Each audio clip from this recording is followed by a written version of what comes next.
It started with laughter. Not the joyful kind, not the human kind, but a cold, metallic ripple that buzzed across 1,000 alien tongues, across 1,000 solar systems, during the grand assembly of the Galactic Council. They laughed at the primitive species from the third planet of a minor star. They laughed at Earth. "Let them serve," said High Warden Zeltheric of the Varn Dominion, its 4 glowing eyes rolling in synchronized arrogance. "They have muscle, no mind." A murmur of agreement swept the council chambers. Hundreds of alien species, each more arrogant than the last. They all nodded, some clicking their mandibles, others rippling their tentacles in affirmation. Earth, the blue marble of savages, had finally been discovered, observed for decades, dismissed, and now approved for galactic servitude, unanimous vote. They didn't see what was coming. They underestimated one thing, what it meant to be human. Back then, Earth didn't even know they had been voted on. The humans were busy fighting among themselves, as usual. Political nonsense, greed, climate tipping points, wars in corners of the world that the rest pretended to ignore. But one day, it all changed. A rift tore open in the sky above New Delhi. It wasn't subtle. It screamed open with blue fire and a thunder that silenced the city. Moments later, dozens more ripped into the world, in Rio, Tokyo, Lagos, Moscow, New York. The sky looked like a broken mirror, and from each shard came ships, smooth, alien, gleaming like obsidian and bone. They didn't attack, not at first. They offered a message, broadcast in every language, somehow already translated. "You are now under the stewardship of the Galactic Dominion. Resistance is unproductive. Compliance will ensure survival." Then came the implants, the collars, the work camps. They took the strong first.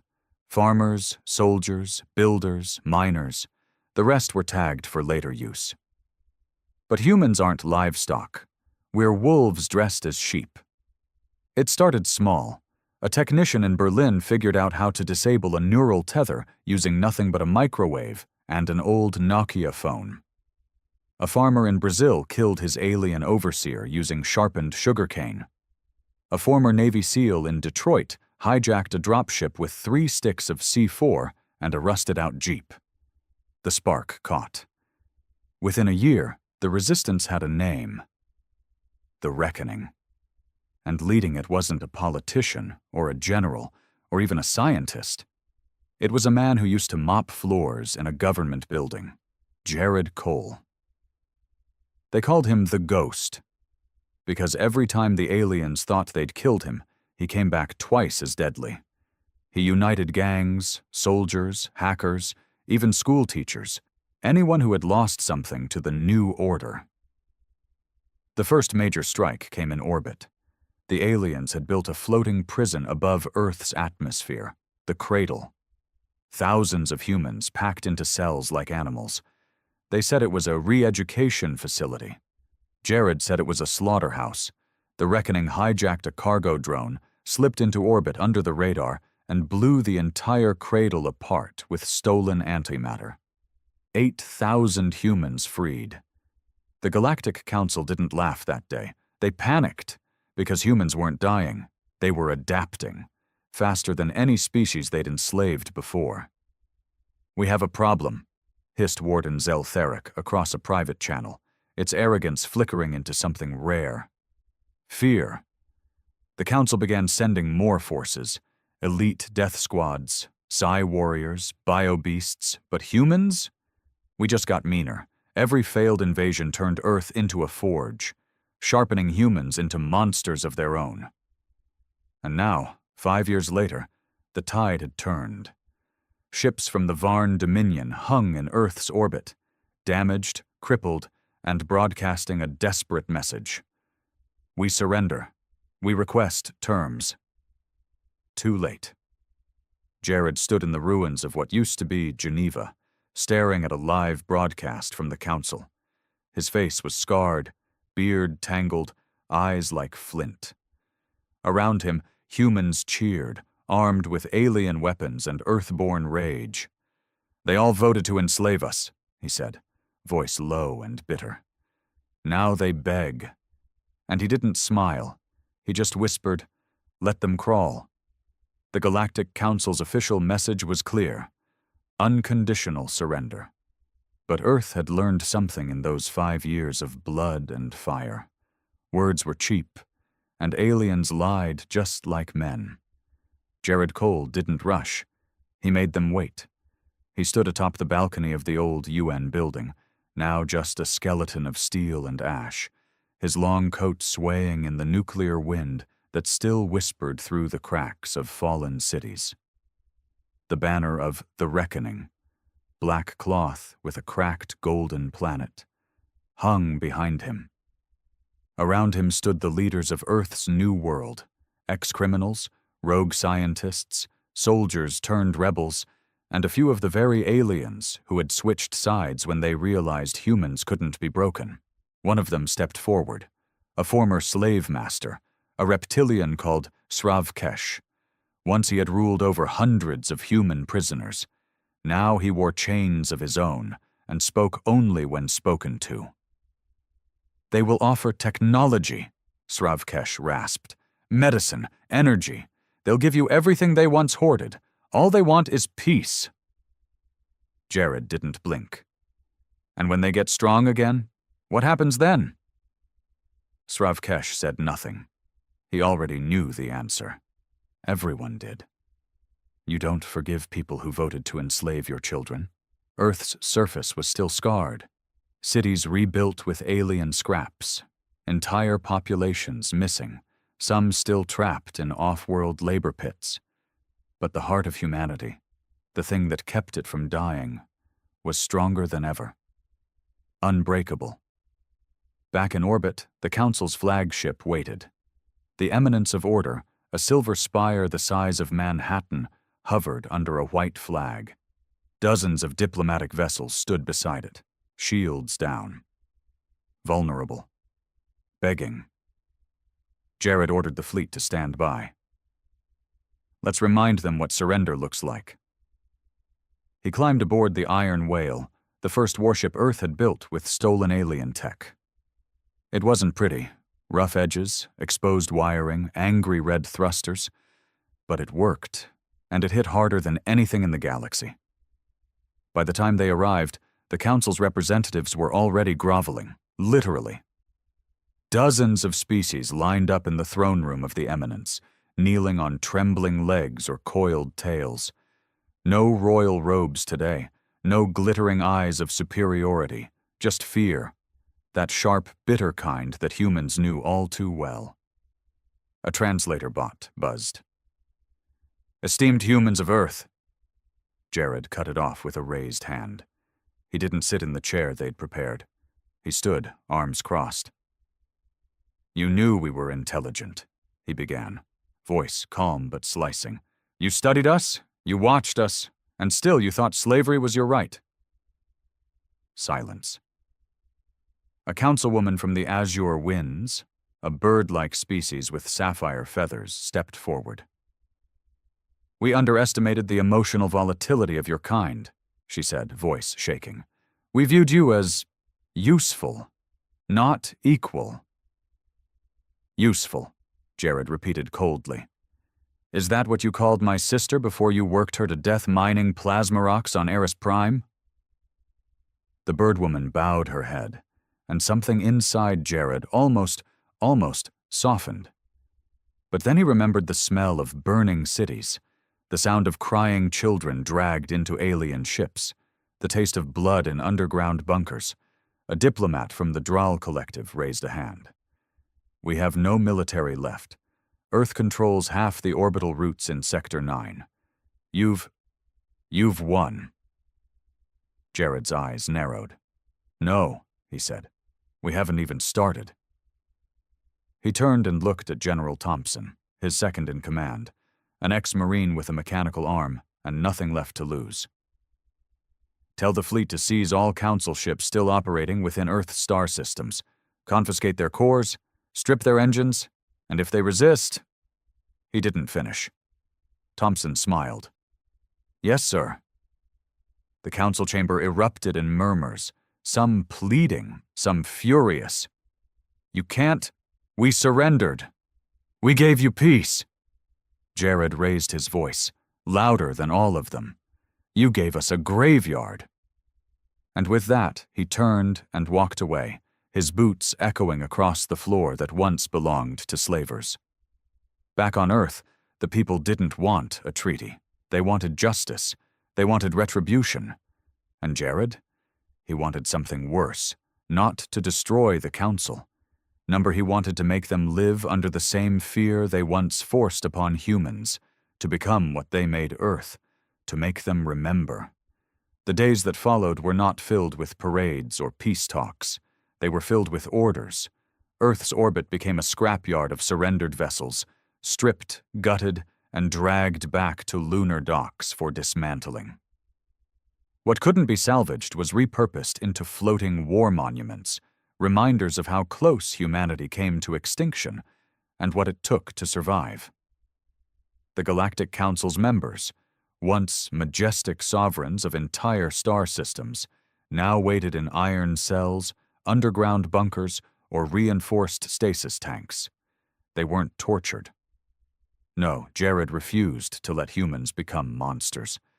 But he made sure they felt powerless, the same way Earth once had, when alien collars burned into the backs of children's necks.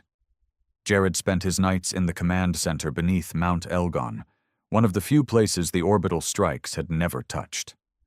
The mountain had been turned into Earth's central hub, a city of underground tunnels, labs, war rooms, and prison blocks.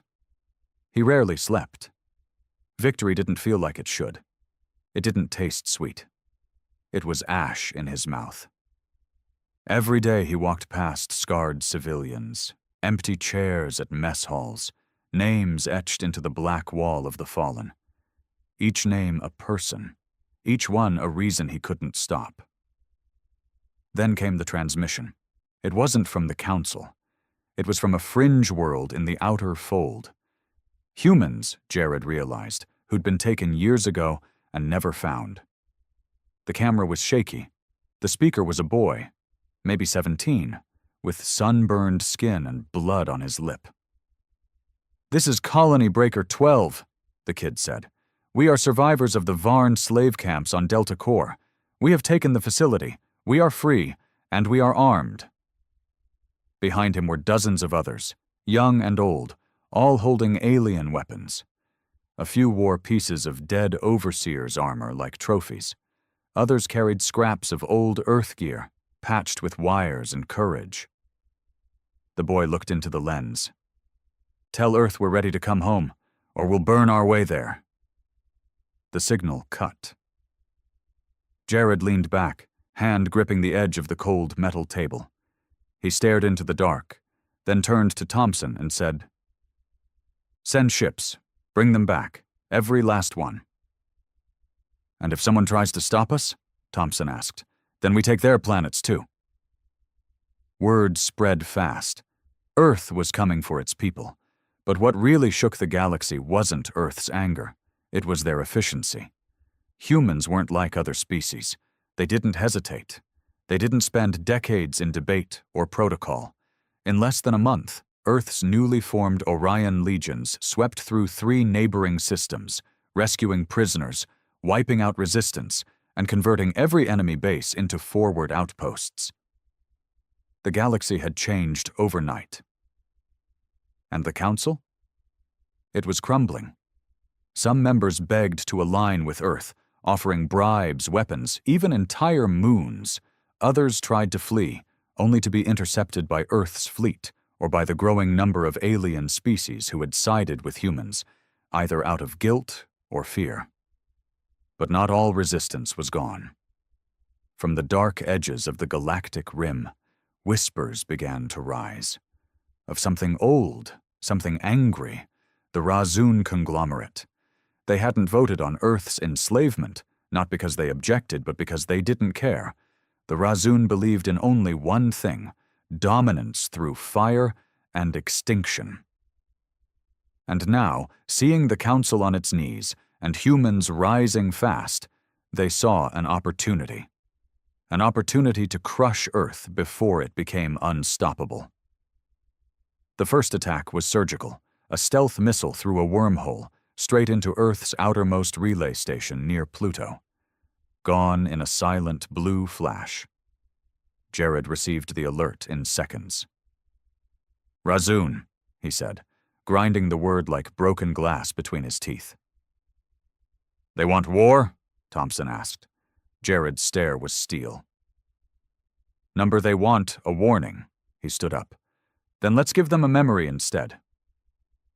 The attack on the Pluto relay station was the first direct strike Earth had taken in nearly a year, and it left no survivors, no bodies, just ashes and silence.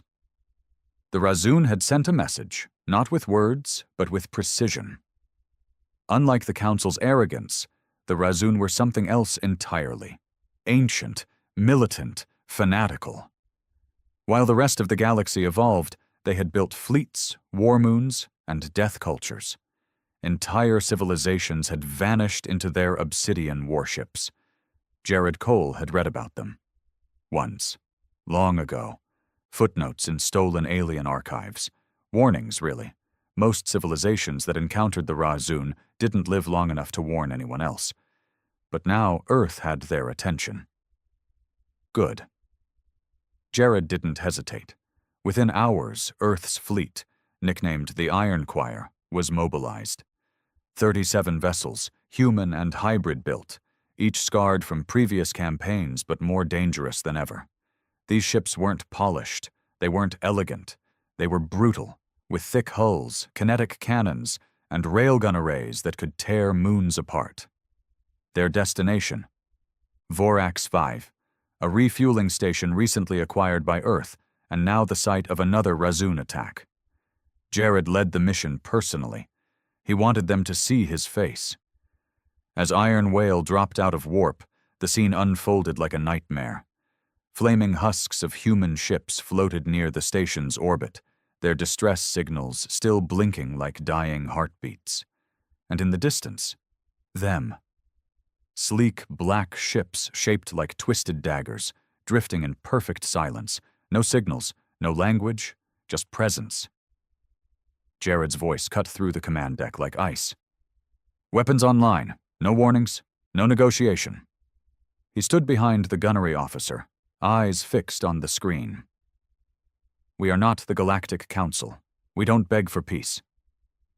The first barrage came from Earth. Railguns ripped the vacuum, hammering into the lead Razoon vessel. It didn't dodge, didn't flinch. It just took the hit, and then responded. Light exploded across the darkness. The Razoon weapons weren't like others. They weren't beams or blasts. They were rips in reality, dark energy tearing into matter, folding ships like paper. One of Earth's forward frigates blinked out of existence in a flash of black static. But Earth had learned. The other ships didn't break formation. They surged forward. General Thompson's voice came over comms. "All squadrons, engage Delta formation. Target weak points near the dorsal fins. These bastards bleed like the rest." And bleed they did. The Iron Choir closed in like a swarm of angry hounds, tearing into Razoon ships with everything they had. Jared's ship fired volley after volley, breaking through shields with brute kinetic force. One of the enemy vessels tried to ram, but was intercepted mid-flight by a suicide drone, the explosion lighting up the stars with human fury. Inside the Iron Whale, alarms rang. Hull damage, power reroutes, casualties on Deck 3. Jared didn't blink. "Stay on them," he growled. "We don't stop until their last god dies screaming." The battle raged for over 6 hours. By the end, half of Earth's fleet was gone or crippled. But the Razoon? Annihilated. Their flagship was pulled into the gravity well of Vorax 5, smashing into the planet's surface with a roar that cracked the ground for miles. The others either fled or were reduced to floating scrap. The silence after was eerie, but it wasn't peace. Back on Earth, survivors were broadcast across every reclaimed screen in every rebuilt city. Jared stood before them, coated in soot and blood, looking into the camera with the weight of vengeance behind his eyes. "We bled," he said. "We lost people, good people." He paused, breath tight. But make no mistake, this was not a victory. The screen flickered to the wreckage. The names of the fallen scrolled in silence. "This is a message," he leaned in. "To every Razun warlord hiding in shadow, you came to kill us. You failed. Now we're coming for you." He cut the feed. And in the silence that followed, Earth didn't mourn. It prepared. Because Jared knew the truth now. This wasn't just revenge anymore. This was the beginning of humanity's reign. There were no more votes now. No more councils. No more debates in the comfort of marble halls orbiting suns light years away. The galaxy was different. Earth had made it different. After Vorax's fief, fear spread faster than light. Entire species who once looked down on humans were now trying to erase their past crimes. Suddenly, archives disappeared. Old treaties were rewritten. War records mysteriously lost. Everyone wanted to pretend they'd never been part of the vote to enslave Earth. But Jared Cole remembered every single one of them. And he had names. Each name belonged to a planet. Each planet to a former council race. And one by one, those names were crossed out. It wasn't genocide.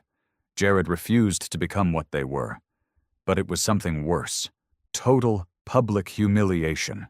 Take Varnox, the insectoid race that authored the first slave protocols for humans. Jared didn't bomb them. He didn't scorch their cities. He broadcast their surrender live to 1 billion human viewers. The Varnox Queen, once taller than a tank, crowned in golden chitin, was filmed kneeling in front of human officers, forced to sign a treaty that labeled her people a subject race. Every Varnox citizen was ordered to wear a human insignia armband until further notice. Their libraries were rewritten, their war monuments torn down. Earth didn't just defeat them, it made them kneel, and across the stars, humans watched it all, on holoscreens, in underground bunkers, inside half-rebuilt cities with patchy power and rationed food. And for the first time in centuries, they felt it. Power. The world was still broken. But now, it mattered. In the burned ruins of Seoul, kids with prosthetic limbs practiced mock battles, swinging sticks like rifles and yelling "Iron Choir" with fire in their eyes. In the caves of northern Canada, a new generation of scientists decoded alien relics, turning ancient energy sources into weapons Earth had never dreamed of. Earth wasn't just rebuilding, it was evolving. But Jared knew evolution came with a cost. He stood alone sometimes, in his old quarters beneath Mount Elgon, staring at the single photo he kept above his desk. His sister, Lily, laughing, her eyes soft, her hands smudged with paint. She'd died in the early camps, beaten to death for hiding a child from transport. He had never found the body. He didn't cry anymore. He couldn't. He just looked at her face and whispered, "They still owe you." That debt was what kept him going. Not power, not pride. Debt. One night, a diplomat arrived. Not an alien, a human, tall, clean, dressed in white.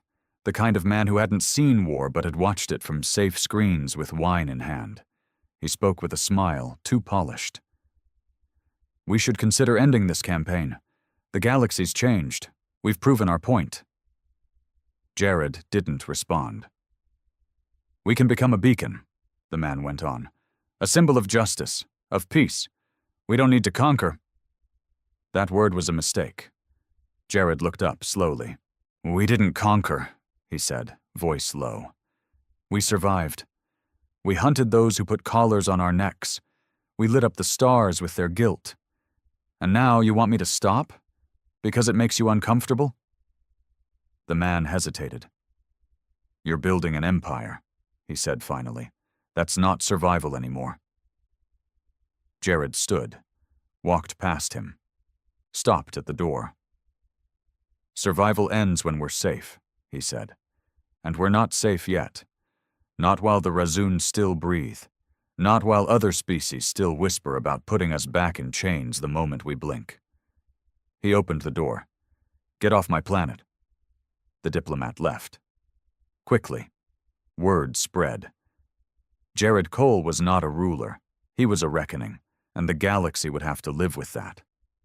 Back in orbit, Earth's engineers tested the first event hammer, a massive weapon built from a collapsed star core. It could crush moons. It had no official use, but it had a message etched across its hull in a dozen alien languages. Never again. They called it the Red Silence. The Razun home system, hidden in a pocket of space veiled by gravitational shadows and cloaked wormholes, wasn't just hard to find. It was meant to stay unfound. The Razun had made sure of that. Not because they feared attack, because they feared witnesses. What they did on their homeworld didn't need oversight or laws. It was where they bred their war priests, trained child executioners, and turned entire planets into slaughter temples. No diplomacy, no politics, just dominance, refined and worshipped. But now Jared had found it. It took Earth's most brutal minds to crack the star map that led there. Refugees, traitors, hunted alien archivists willing to sell out the Razun in exchange for safety on Earth. Jared promised them protection. And delivered. Now it was time for him to deliver something else. Vengeance. The Iron Choir's remains, now reforged into a new fleet named the Pale Engine, surged toward the Red Silence in perfect formation. These weren't exploratory ships. They weren't scouts or diplomats. They were cleavers, designed for planetary dismemberment. At the helm, Jared stood in the heart of the Throat Cutter, the flagship born from the bones of 3 alien dreadnoughts and fused with a neutron spike drive. It looked like a scar dragging itself through space. As they exited warp, silence fell. The Red Silence wasn't just a poetic name. It was real.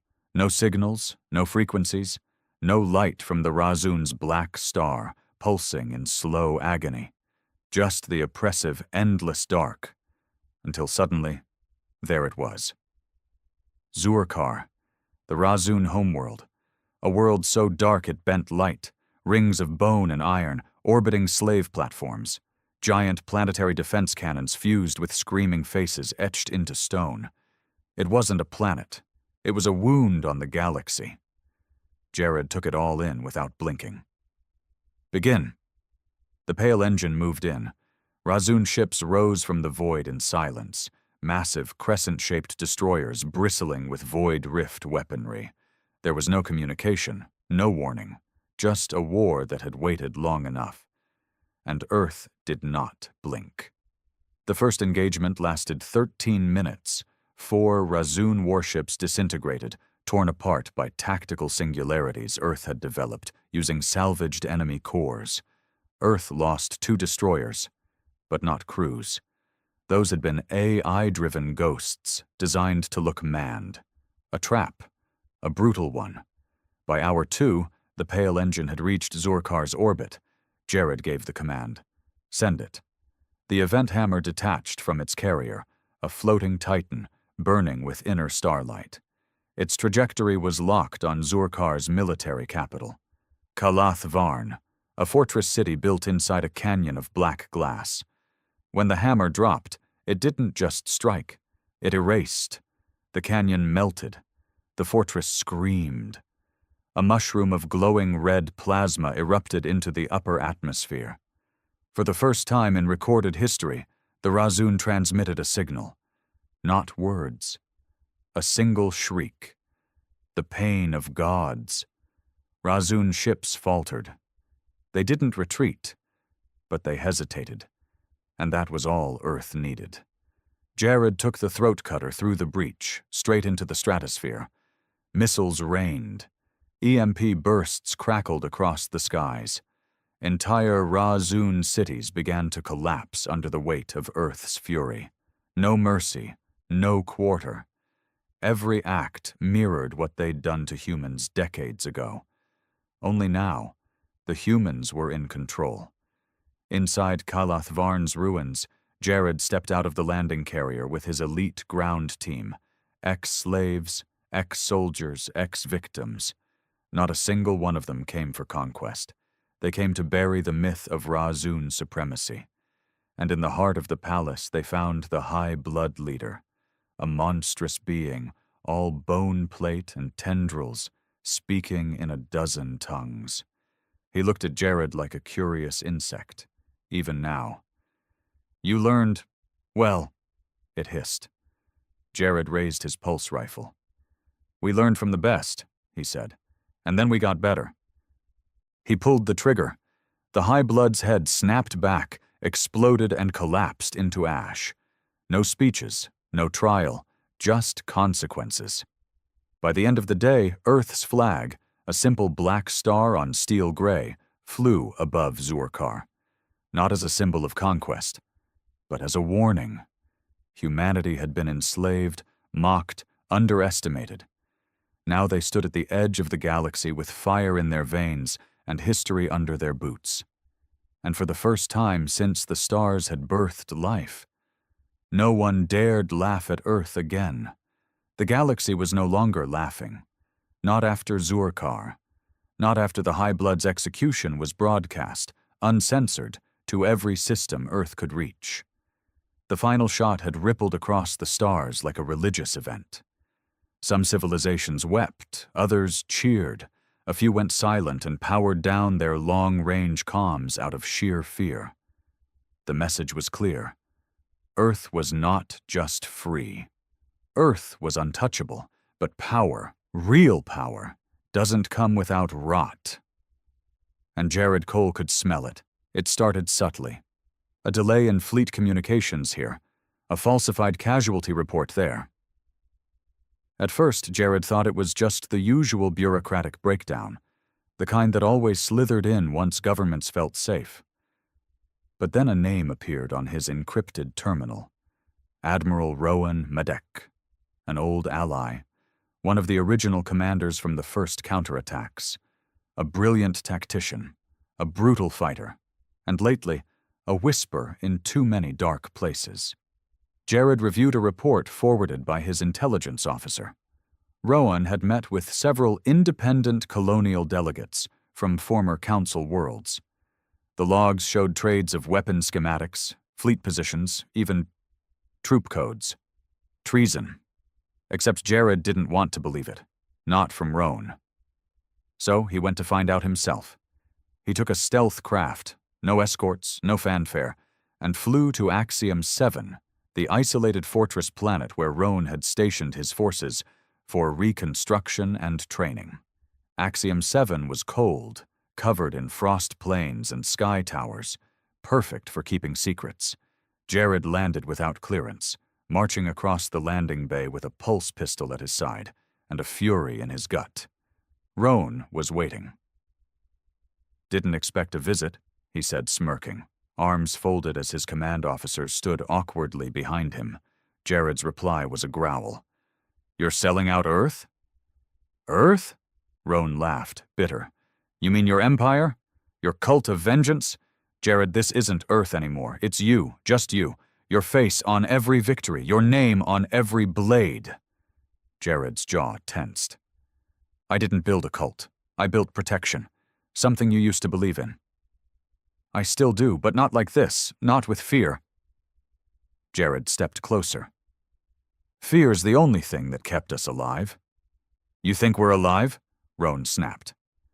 "Half our people are starving on frontier colonies while you're dropping neutron bombs to make a point. Earth didn't survive to become the thing it hated." Silence. Just the hum of generators and the breath of soldiers too scared to interrupt. Jared looked him in the eye. "So what?" You'll bring the council back? Negotiate with the same cowards who watched us burn? Roan's voice dropped. I'll build something new, without you. And that was it.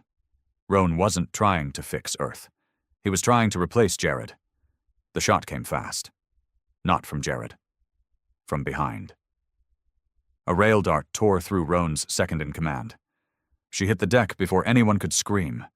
Jared didn't flinch. That was your warning shot. Roan's face twisted, not in fear, but regret. You're not the man who let us out of the chains. No, Jared said, turning away. I'm the man who makes sure we never wear them again.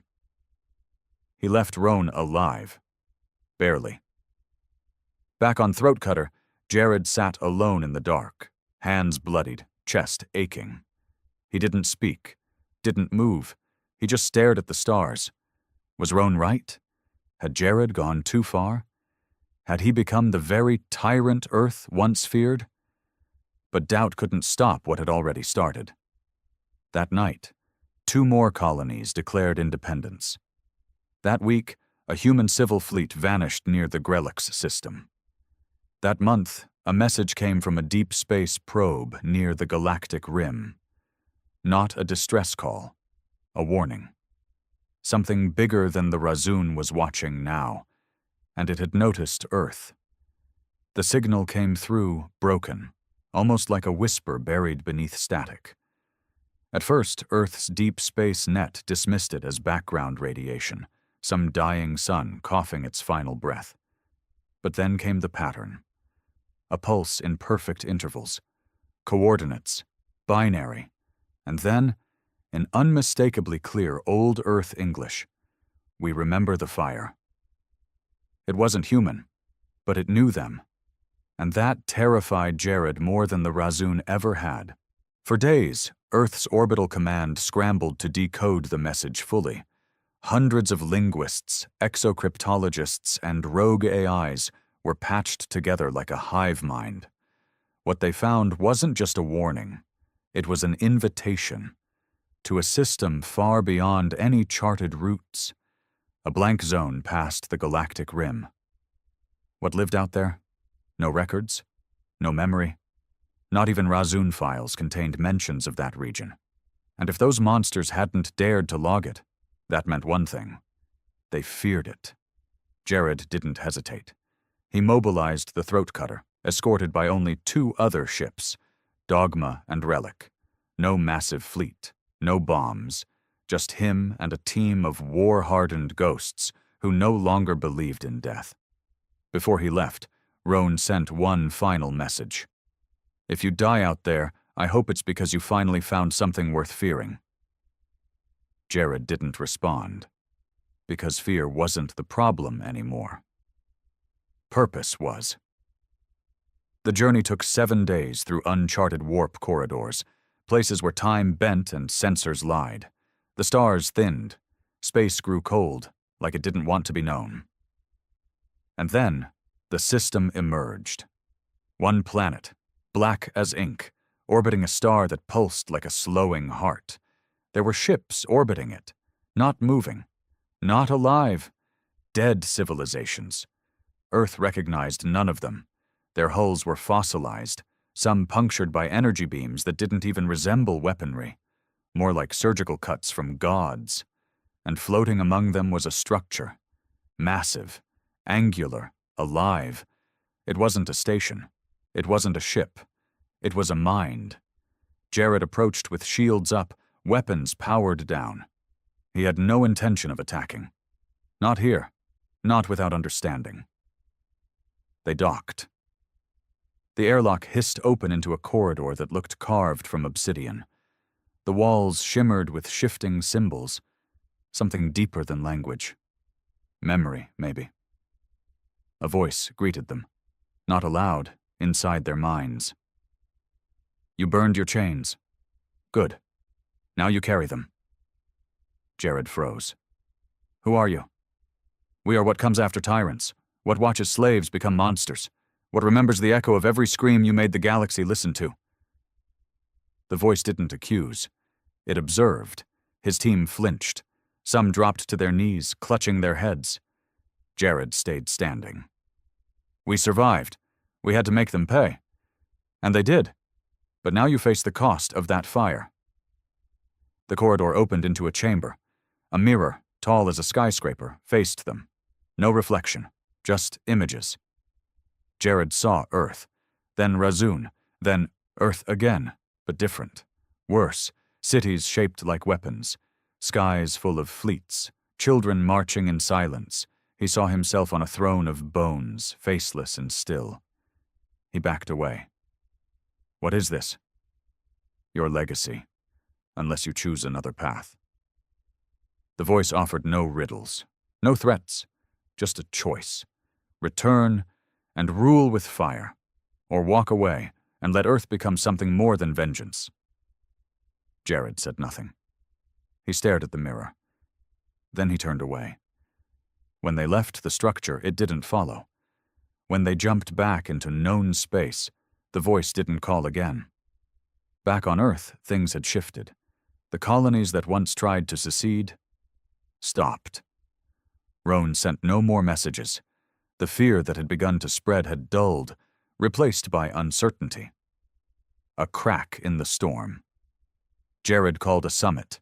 No war speech. No ultimatums. He stood before Earth's first united leaders, the survivors of every species who had stood beside humans when the stars burned.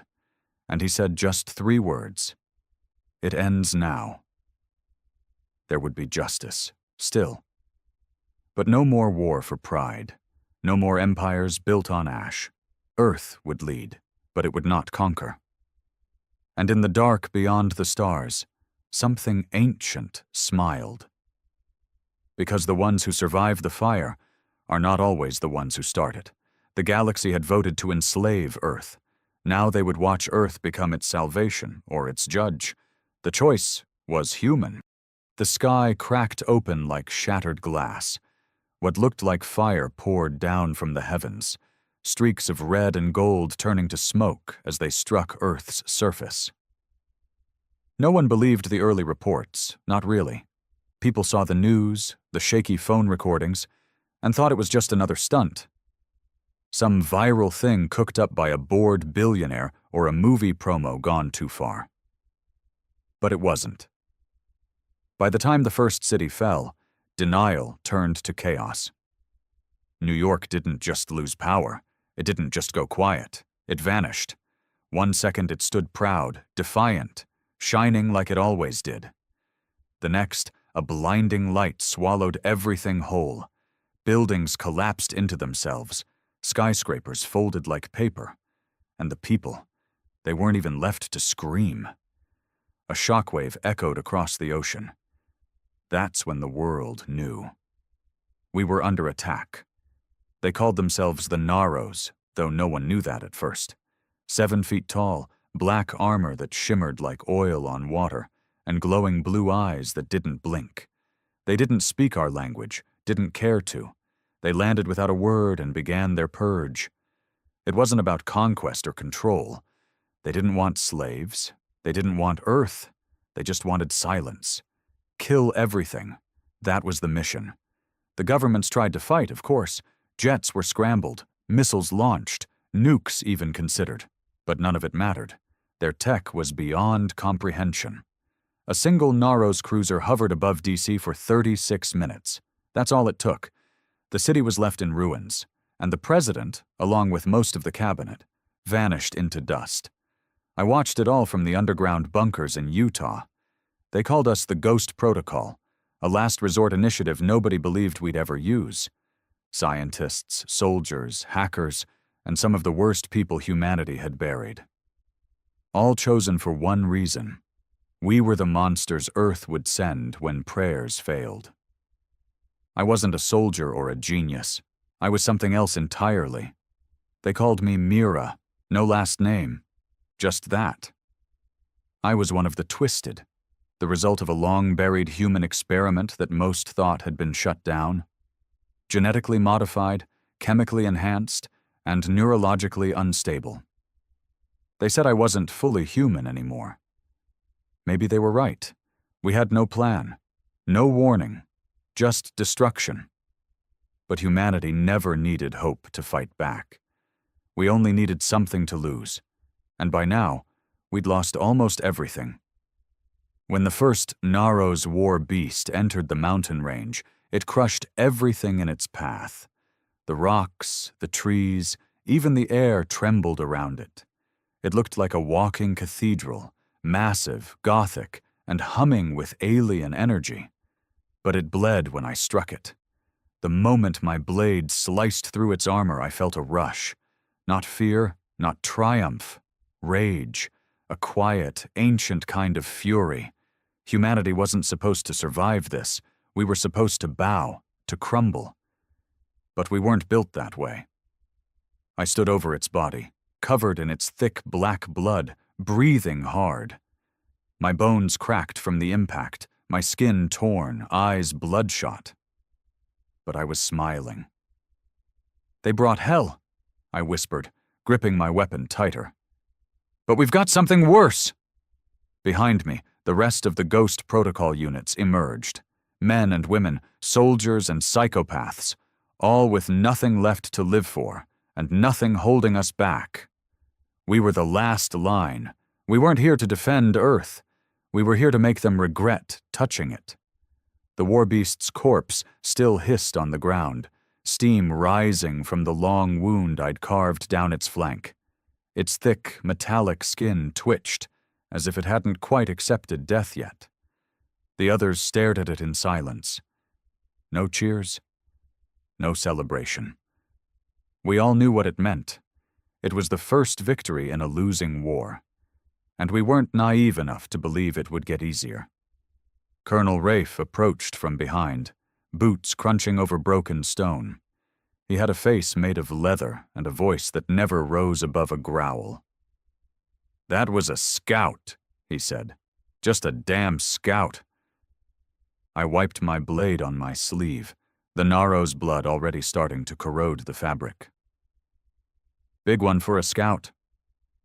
They send beasts like that ahead of the main force, to soften resistance." His eyes scanned the sky, always looking for shadows that didn't belong. "Means the real wave's coming." We headed deeper into the bunker after that.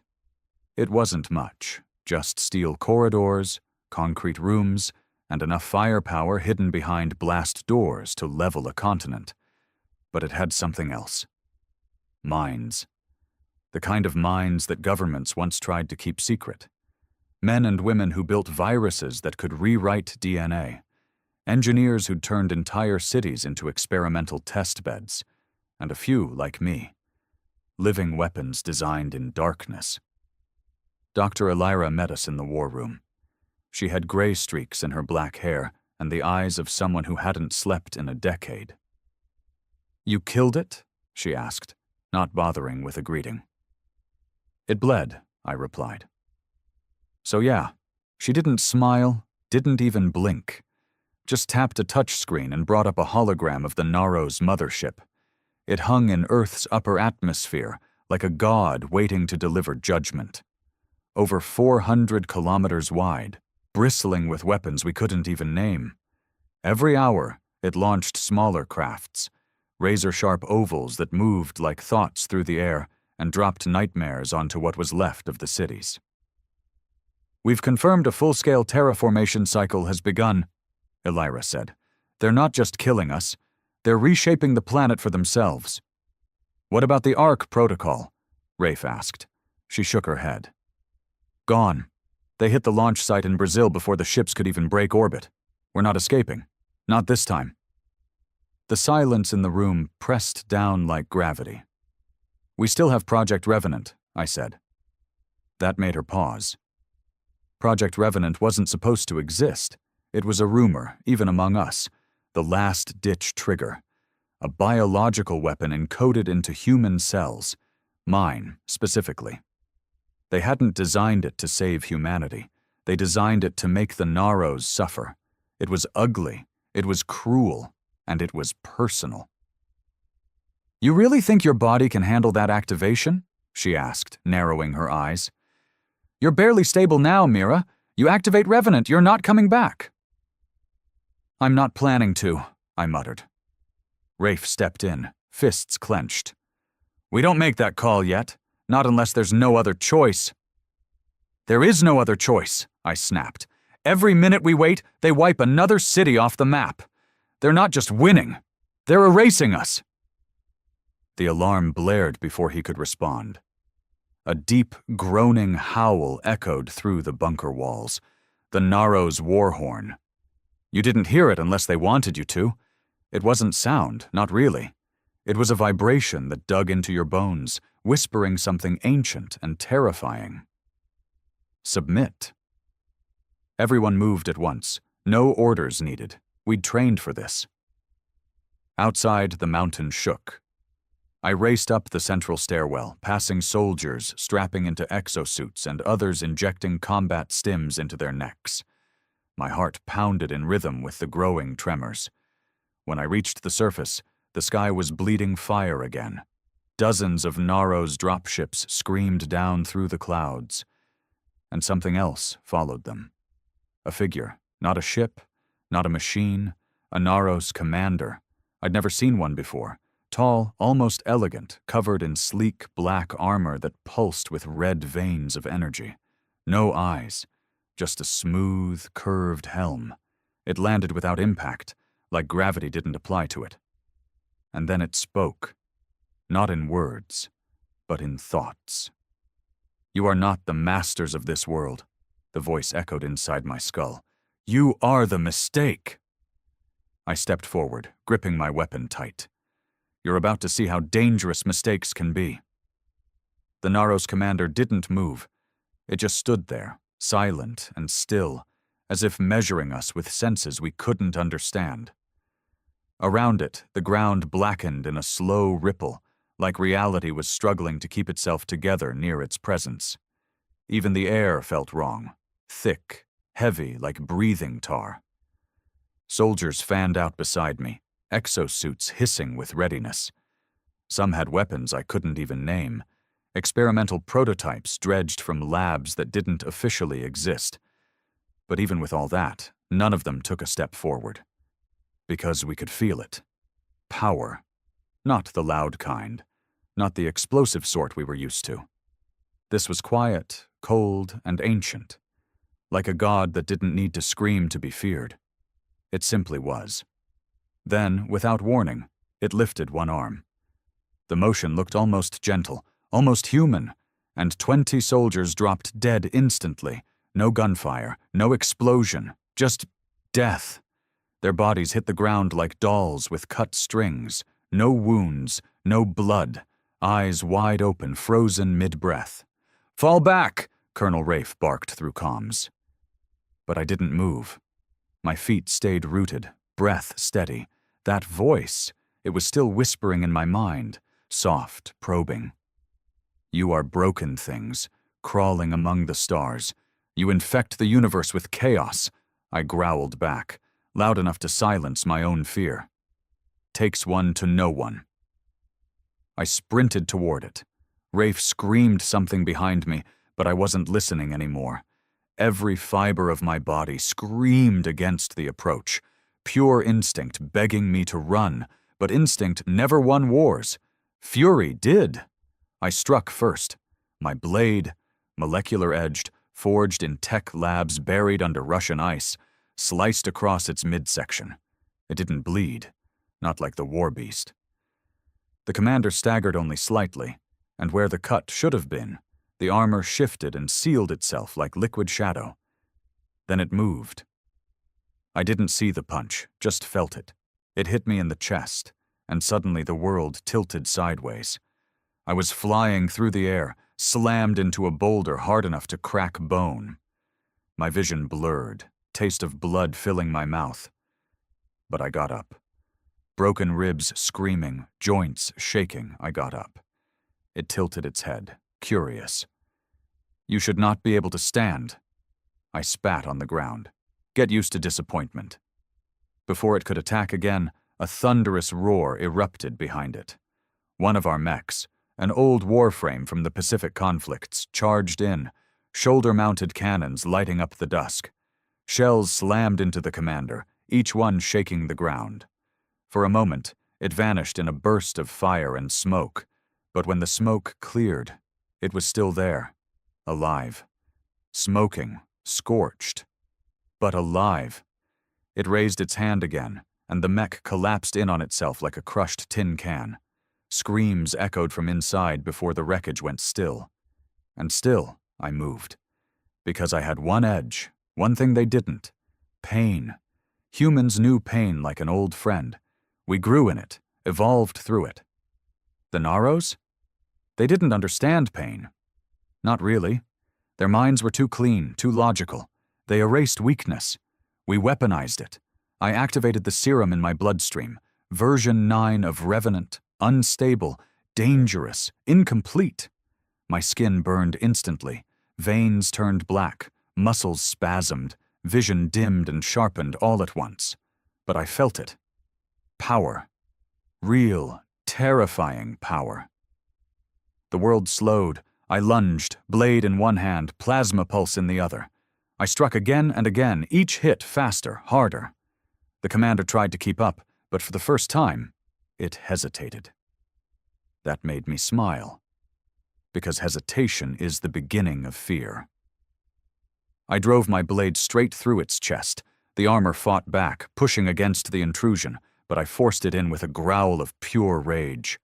My eyes met its featureless helm. "You want to see a nightmare?" I whispered. "You're looking at it." The energy pulsing from me flared, and for the first time, the commander screamed. Not in words, not in thoughts, but in pure psychic agony. The sound shattered glass across the valley. Birds dropped from the sky. Even my allies fell to their knees. But I stood tall, gripping the blade buried in its chest, watching it fall to its knees. And before it died, it said one last thing. "You are not what we expected." I leaned closer. "We never are." It collapsed, its body folding in on itself until it was just ash. No explosion, no final strike, just silence. And in that silence, I knew they would send more, many more. But now, they'd bleed trying.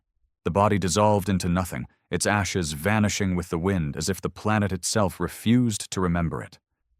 Around me, the valley was still. No birds, no wind, just scorched earth and the distant groans of dying machines. My hands shook, part exhaustion, part aftershock from the serum coursing through me. Revenant wasn't meant to be used casually. It was a last resort, and I'd just burned through more of it than anyone ever had. My vision blurred again, edges swimming in red. I stumbled backward, knees buckling. Someone caught me before I hit the ground. "Got you," said Rafe, his voice rough, breathless. "You insane, suicidal freak, what the hell was that?" I tried to speak, but it came out as a rasp. My throat felt like it had been clawed from the inside out. My blood was too hot, boiling under my skin. Dr. Alira arrived seconds later, flanked by 2 medtechs. Her expression was unreadable, but I saw something in her eyes. Fear. Not of the Naros, of me. "We need to get her into containment, now," she snapped. "Containment?" Rafe frowned. "She just saved our asses." "She's unstable," Alira cut him off, already injecting something into my neck. Cold. Ice in my veins. "That much serum should have killed her. If it hasn't yet, it's mutating her further. You want a second Naros commander on our hands, only it's one of ours?" I faded in and out as they carried me back underground. Somewhere between the shaking halls and blinking lights, I heard someone say that satellites had picked up movement, massive movement, coming from orbit. The real invasion hadn't started yet. We'd only pissed them off. When I woke up, I was in a sealed room. Reinforced walls, observation windows, the kind of place you don't walk out of unless someone decides you're still useful. Tubes ran into my arms, monitoring systems blinking above me. I felt calmer, but hollow, like something inside had been scraped out. Rafe was there, arms crossed, leaning against the wall like he'd been standing there for hours. How long? I croaked. 3 days, he said. You flatlined twice. They pumped you full of stabilizers, enough to sedate a tank. What's the damage? He didn't answer at first. Finally, he muttered. They're here. The rest of them. My chest tightened. He continued. They landed in clusters, Africa, Asia, parts of South America. But not like before. Not quick raids. They're establishing bases, terraforming faster, turning Earth into whatever hell they came from. And us? I asked. We're preparing for a counterstrike. Not defense, not anymore. The commanders think offense is our only chance. I snorted.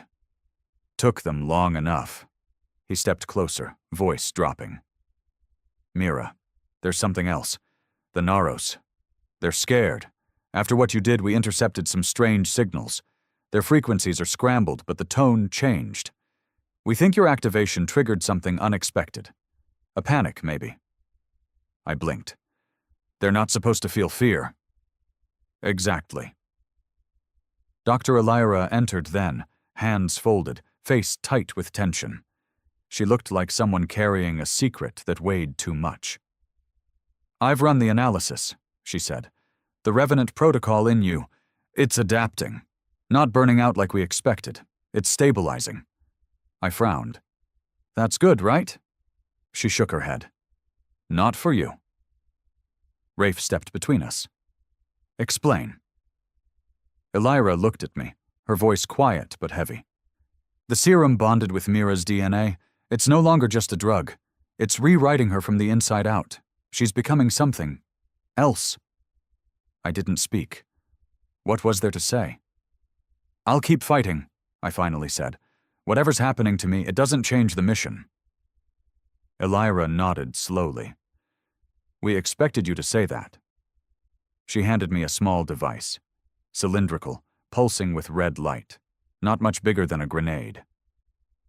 This is the key to the Oblivion engine. It's buried under what's left of the Siberian wastes. If we can reach it, we might be able to unleash something powerful enough to level one of their planetary bases. I stared at the device. What's the catch? You have to get there first, she said, through Naro's territory. Rafe sighed. You'll be leading the team. A grin tugged at my lips. Perfect. Because if the Naros thought Earth was finished, they hadn't seen what nightmares looked like on a suicide run. The dropship roared overhead, slicing through black clouds and acid rain as it raced toward the Siberian wastes. I sat strapped into a reinforced harness, staring through a reinforced viewport as the shattered landscape of what used to be Eastern Europe blurred beneath us. Cities reduced to molten glass, forests turned to charred skeletons. The Naros didn't conquer. They erased. The team was silent. No chatter, no bravado. Just breathing. Slow and heavy. We all knew what this was. A one-way trip. The kind you don't come back from. But none of us flinched. Rafe sat across from me, gear worn and eyes unreadable.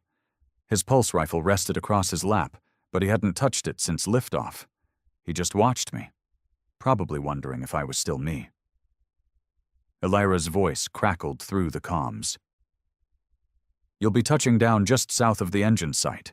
Sensors are barely working out there. Naros interference. Expect the unexpected. Always do, I muttered, then turned to the team. Final checks, weapons hot, masks on. They moved fast. Clicks of armor sealing, HUDs lighting up, biosensors syncing. My own interface synced with the Revenant system embedded in my spine. It read my vitals in angry red numbers. Too high, too unstable, but alive. For now. The ship jolted, then dropped like a stone. 30 seconds, the pilot yelled. The back hatch opened mid-air, revealing a storm of black snow and screaming wind. The smell hit instantly. Burnt ozone, melted plastic. Something wrong with the very air. The Naros had already started their transformation of the terrain. This place didn't belong to Earth anymore. We jumped. The descent was brutal, ice whipping our armor, gravity trying to shake us apart. My boots slammed into cracked ground as the drop jets hissed to a halt. Around us, the world looked like a graveyard of gods. Twisted metal spires pierced the sky, glowing faintly with alien energy. The snow wasn't snow. It was ash. Ash and bone. "Move fast," I said through the comms. "We've got 20 clicks to cover before the Naros pick up the trail." We began the march. Every step crunched on something brittle. Sometimes it was just frost-covered stone. Other times, I didn't want to know. The further we moved into the wasteland, the less earth it felt. Trees grew upside down, roots pulsing with red light. The sky shimmered in unnatural ways. Time itself felt wrong, slower, like we were walking through someone else's dream or nightmare. By the 10th click, we lost Torres. 1 second he was behind us, the next gone. No sound. No trace, just his comm link crackling once, then silence. "Keep moving," Rafe said tightly. His jaw was clenched. "If we stop, we're next." I felt the Revenant system stir in response to the tension. It liked fear, fed off it. I clenched my fists and kept walking. My body was changing faster now. I could feel it, senses sharper, reflexes tighter, heartbeat slower than human, more deliberate, efficient.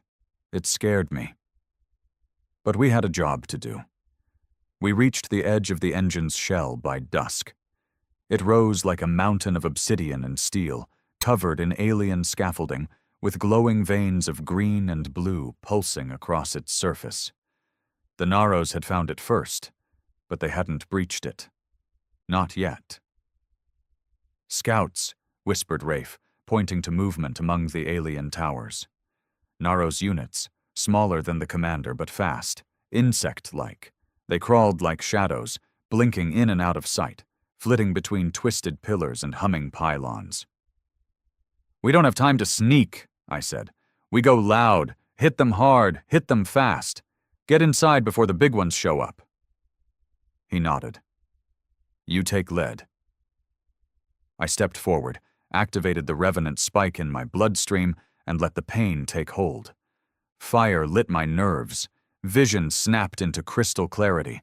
Every breath became thunder in my chest. Then I ran. Faster than I ever had before. Faster than human. The Naros scouts turned. Too late. My blade sliced through the first two before they made a sound. The third fired a plasma burst, but I was already past it, driving a spike into its core. Rafe's team followed behind, cutting through the rest with brutal precision. By the time the smoke cleared, the engine's main door loomed in front of us. Massive, sealed, alien. But I could feel it, reacting to me. The Revenant inside me pulsed with recognition. The door opened. Not with a command, not with a touch, but like it knew me.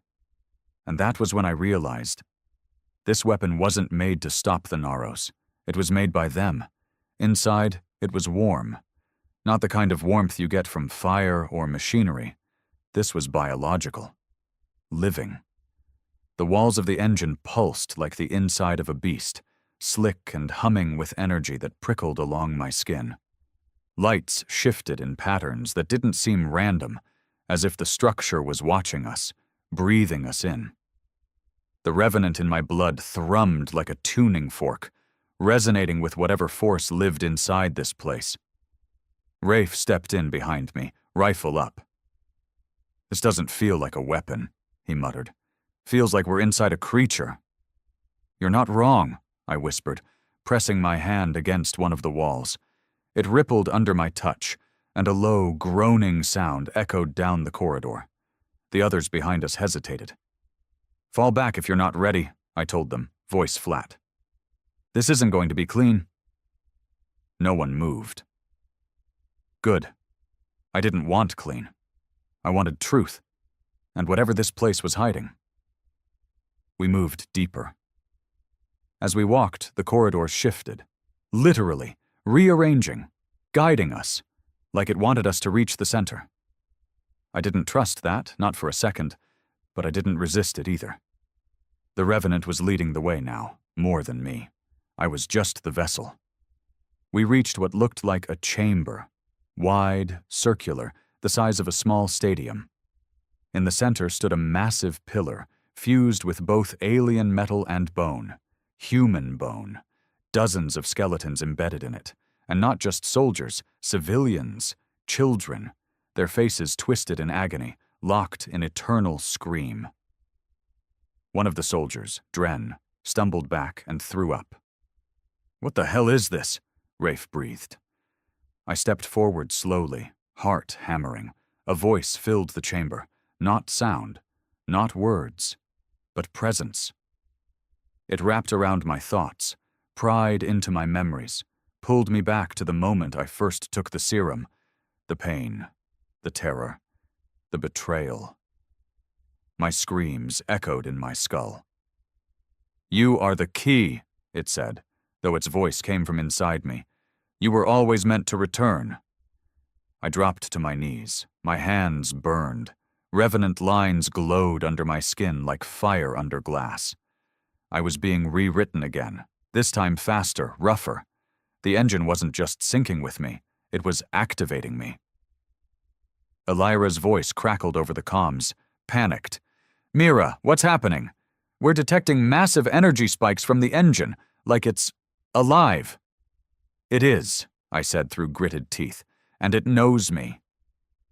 Suddenly, a section of the wall peeled back. A shape emerged, tall, humanoid, but unmistakably Naros. Not mechanical like the others. This one was organic, sleek, and monstrous, black as night, eyes burning with sickly green fire. "You have come far, spawn of Earth," it said aloud. Its voice was smooth, calm, too human. "But this world is not yours anymore." Rafe raised his rifle, but I held up a hand. "Who are you?" "I am the architect," it said. "One of the first. I was tasked with seeding worlds for harvest. Earth was never meant to survive." My blood boiled. "Then why build this engine? Why this place?" "Because sometimes," it said, stepping closer, "a species resists. When it does, we study, we adapt, and we create something stronger." "You're saying this was a test?" I snarled. "A forge," the architect replied. "You are the result. The Revenant was never meant to save your species. It was meant to replace it." The chamber shook. The bones in the pillar pulsed. All around us, lights flared. My heart dropped as the realization hit me. They weren't building a weapon to destroy Earth. They were building me, a weapon to conquer other worlds in their name. "No," I whispered. "Yes," the architect said, "and now you will fulfill your purpose." Everything inside me screamed to give in. The serum roared through my body, demanding I submit, become what they wanted, destroy Earth to spare it suffering, lead the charge to the stars in their name.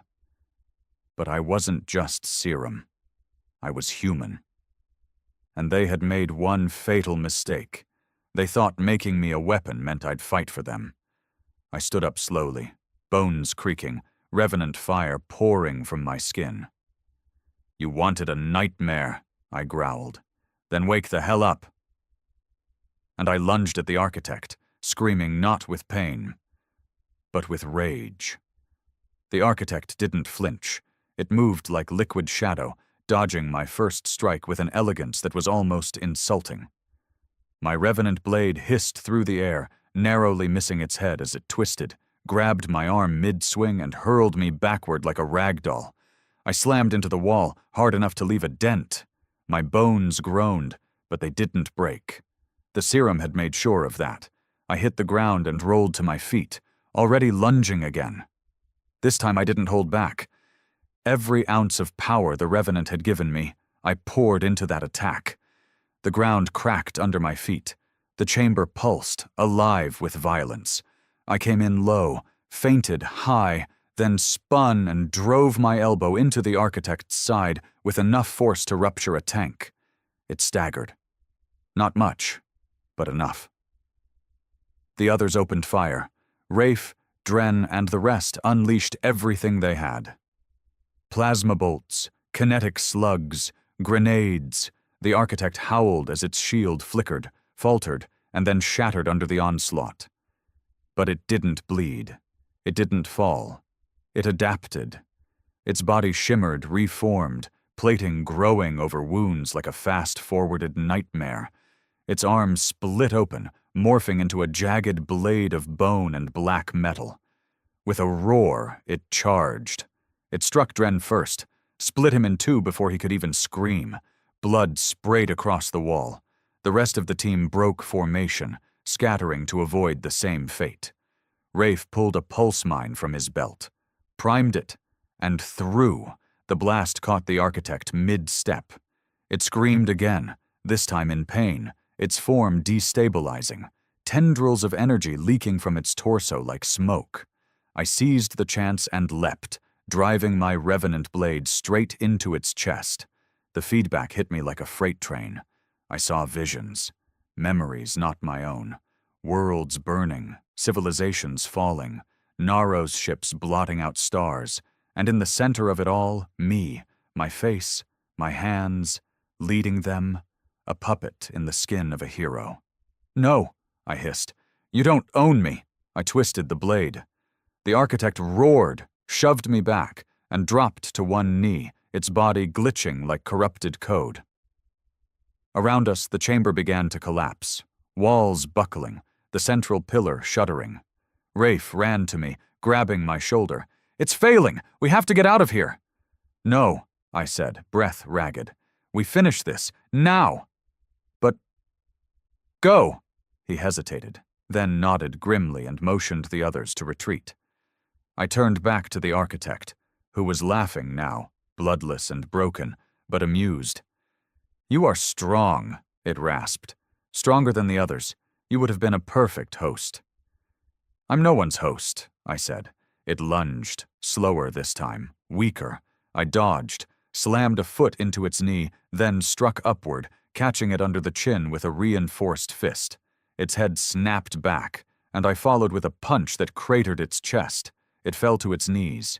I stood over it, panting, revenant systems burning hot under my skin. "You wanted to forge a weapon," I said. "You got one." Then I drove my blade into its core, all the way through. The light in its eyes died, and the engine screamed. The walls began to collapse completely now, massive plates falling, the entire structure folding in on itself. I ran. I didn't think, didn't breathe. I ran. Rafe and the others were already near the exit. Elira was overhead with the dropship, screaming coordinates, fighting to stabilize in the chaos. The ground behind me cracked open. Lava, or maybe something worse, poured through. 10 more steps. 5. I leapt through the hatch just as the engine imploded behind me. The shockwave hit us mid-air, threw the dropship sideways like a toy in a hurricane, but Elira held it steady, swearing the whole time. We flew away from the collapse, watching as the structure vanished in a blinding sphere of white light. Then silence. I sank into the floor of the ship, heart hammering. It was done. The architect was dead. The engine was gone. But deep inside, I knew it wasn't over. Because I could still feel the revenant, still changing me, and somewhere in the stars, the rest of the Naros would be waiting. The stars looked different after what we'd done. Colder. Sharper. Like they were watching me now, not just shining. Maybe they'd always been watching. Maybe that's what the Naros were. Eyes of the void, never blinking, always waiting. We were halfway back to orbit when the damage reports came in. The engine's collapse had triggered a seismic shift across the region. Fault lines ruptured. Sinkholes swallowed entire ridgelines. The planet was bleeding, and not just from the wounds we gave it. Elira sat in the pilot's seat, silent. Rafe was across from me, staring down at the blood on his armor. Dren's blood. He hadn't said a word since we left the engine. I couldn't blame him. We didn't win a war. We just survived a massacre. And yet, something worse was still breathing inside me. Later, in the med bay, I sat under the scanners while Elira examined my vitals. The revenant markers were still spiking, higher than ever before. "You're stabilizing," she said. "No," I replied, "I'm changing." She looked at me like she didn't want to say what was on her mind, but I said it for her. "I'm becoming what they wanted." She didn't deny it, just whispered, "Can it be stopped?" I shook my head.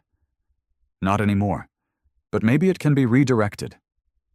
That night, if you could call space night, I stood alone in the observation deck, staring out at the black. My mind kept circling the architect's final words.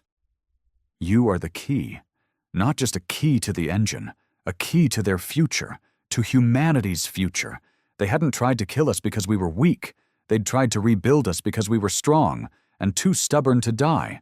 The Naros didn't want extinction. They wanted control, and when that failed, they wanted to use us. I'd destroyed their conduit, burned their design to the ground. But the war wasn't over. If anything, it was just getting started. The revenant in my blood was no longer a weapon built by aliens. It was now ours, humanity's. We just had to decide what to do with it. Rafe joined me on the deck sometime later. He stood beside me, arms folded, looking like he hadn't slept in a week. "You planning to tell command about all this?" he asked quietly. "I will," I said, "but they won't understand. Not really. They'll try to lock you down." "I know." He nodded slowly. "Then what are you going to do?" I stared at the stars a long time before answering. "I'm going to find them." Rafe turned. "The Naros?" I nodded. "We can't wait for them to bring the next nightmare. We are the nightmare now. It's time they learn what that really means." "You'll be hunted," he warned. "I already am." He didn't argue, just clapped a hand on my shoulder and said, "Then you'd better give them hell." By the time we returned to Earth, everything had changed. The footage of the engine, the architect, the dead, the serum, it all leaked.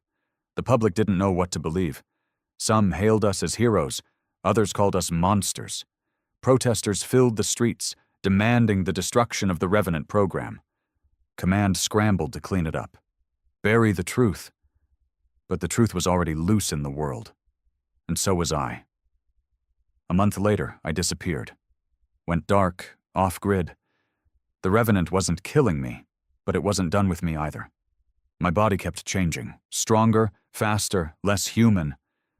My memories began to blend with things that weren't mine. Visions of Naros shipyards, war plans, galactic maps. They had opened a door inside me. And now it opened both ways. I used it, traced their signal back. And one day, out in deep space, I found it, their fleet, dormant, waiting, tens of thousands of ships in orbit around a starless world, preparing for something bigger than Earth, something final. They hadn't noticed me yet. But they would. Because this time, the last experiment was coming home. Not as a soldier, not as a slave, but as something else entirely. A human nightmare forged in their own machine. And we don't beg. We don't bow. We bring the fire. And we never stop burning.